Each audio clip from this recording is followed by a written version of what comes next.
Assalamualaikum warahmatullahi wabarakatuh. Halo, apa kabar kalian semua? Semoga kalian dalam keadaan sehat. Sekarang kita masuk ke tema 4 dengan muatan pelajaran ilmu pengetahuan alam dengan tema berbagai pekerjaan. Tujuan pelajarannya adalah agar kalian mampu menjelaskan pentingnya upaya keseimbangan dan pelestarian sumber daya alam di lingkungannya. Lalu agar kalian mampu melakukan kegiatan upaya pelestarian sumber daya alam bersama orang-orang di lingkungannya. Nah, pentingnya keseimbangan alam dan kelestarian sumber daya alam. Menjaga keseimbangan alam dan kelestarian sumber daya alam agar tidak merugikan manusia dan makhluk lainnya. Usaha apa aja yang dilakukan melestarikan sumber daya alam? Yang pertama, menanam kembali hutan yang gundul atau yang disebut dengan reboisasi. Yang kedua, membuat tambak ikan dan udang di aliran sungai. Yang ketiga, meningkatkan penggunaan sumber daya alam. Gelombang laut yang terus-menerus menerjang tebing tanah akan mengikis tebing tersebut atau yang disebut dengan abrasi. Menjaga kelestarian pohon bakau dapat menjaga keseimbangan alam di daerah pesisir. Alasannya, pohon bakau berfungsi sebagai habitat makhluk hidup dan menahan gelombang air laut. Kegiatan menjaga keseimbangan dan kelestarian sumber daya alam. Sungai, penyebab pencemaran, pembuangan limbah ke sungai dan racun ikan. Lalu upaya pelestariannya tidak membuang sampah ke sungai. Lalu tidak menggunakan bahan peledak atau racun. Lalu pembersihan dan pemeliharaan tumbuhan sekitar sungai. Ayo sebutkan upaya pelestarian yang dapat dilakukan jika sungai tercemar. Nah, lihat di laut, penyebab pencemaran yaitu limbah sungai. Lalu racun dan bahan peledak penangkap ikan. Lalu tumpahan minyak dari kilang. Upayanya yaitu upaya pelestariannya tidak mengambil atau merusak terumbu karang dan memelihara hewan laut. Lalu tidak menggunakan bahan peledak, racun, dan pukat harimau. Ingat, sumber daya alam harus dijaga keseimbangannya. Penghematan sumber daya alam dalam kehidupan sehari-hari. Contoh kegiatan menghemat penggunaan sumber daya alam. Hemat air saat mencuci. Hemat saat menggunakan kertas.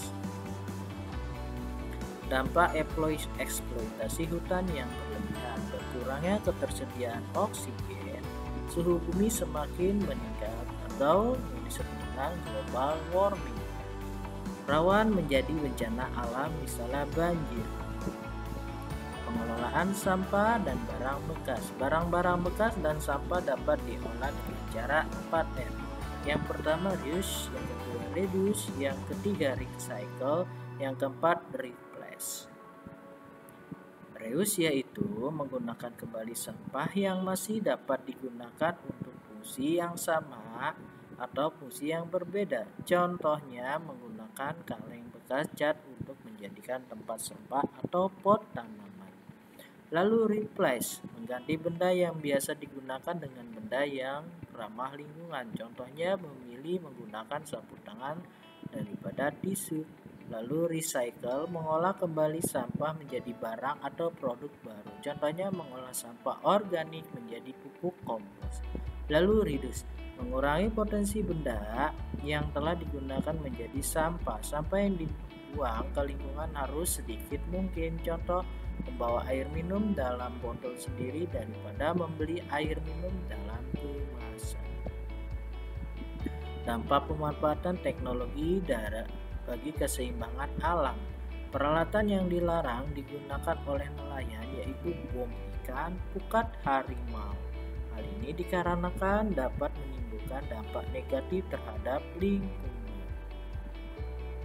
Nah, hal yang perlu diperhatikan supaya keseimbangan alam tetap terjaga, tidak menangkap ikan secara besar-besaran, tidak menggunakan bahan peledak atau racun, tidak menggunakan pukat harimau, dan memperhitungkan daur hidup ikan. Perbedaan persamaan nelayan tradisional dan modern. Nelayan tradisional yaitu menggunakan perahu layar, menggunakan peralatan tangkap sederhana. Lalu kalau nelayan modern menggunakan perahu bermesin, menggunakan peralatan tangkap modern, memanfaatkan gelombang suara atau sound persamaannya yaitu mencari ikan, lalu menjual ikan ke kebutuhan sehari-hari, lalu mengandalkan perkiraan cuaca dan gelombang laut. Penghematan sumber daya alam dalam kehidupan sehari-hari. Contoh kegiatan menghemat penggunaan sumber daya alam yaitu menghemat air saat mencuci, hemat saat menggunakan kertas. Nah, kesimpulannya yaitu semoga kalian mampu menjelaskan pentingnya upaya keseimbangan dan pelestarian sumber daya alam di lingkungan. Lalu, semoga kalian mampu melakukan kegiatan upaya pelestarian sumber daya alam bersama orang-orang di lingkungan. Terima kasih, sampai jumpa di materi berikutnya. Assalamualaikum warahmatullahi wabarakatuh.